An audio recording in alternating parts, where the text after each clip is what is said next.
బాగానే పెడుతున్నా, అసలు ఈ రోజు పూజ చేయడం అనేటటువంటి దాని వల్ల వచ్చే ప్రయోజనం ఏమైనా ఉంటుందా? అసలు దాని వెనక ఏదైనా శాస్త్రీయమైన కారణం ఉంటుందా? విదురుడు ఎందుకు చెప్పాడు అసలు దైవానికి నమస్కారం చేయమని? నేను మీకు ఒక్క మాట చెప్తా, బాగా గుర్తుపెట్టుకోండి. ఎవరు పూజ చేస్తున్నాడో వాడు లోకము చేత పూజింపబడతాడు. నేనన్న మాట బాగా పట్టుకున్నారా? ఎవరు పూజ చేస్తాడో వాడు లోకము చేత పూజ అందుకుంటాడు. అదేమిటండి మీరు అన్న మాట మాకు బాగా అర్థం కాలేదు, మీరు ఏదో అన్నారు బాగుండదని అన్నాను అంతే అంటారా? మీకు వివరణ చేసే ప్రయత్నం చేస్తా. పూజ అంటే ఏమిటి?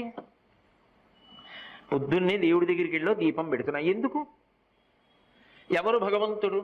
చంద్ర సూర్యౌ చ నేత్రే కర్ణావాసా శిరోద్యౌ ముఖమవిదహనో యస్య వాస్తేయమద్భిః అంతస్తం యస్య విశ్వం సురనర ఖగో భోగి గంధర్వ దైత్యైః చిత్రం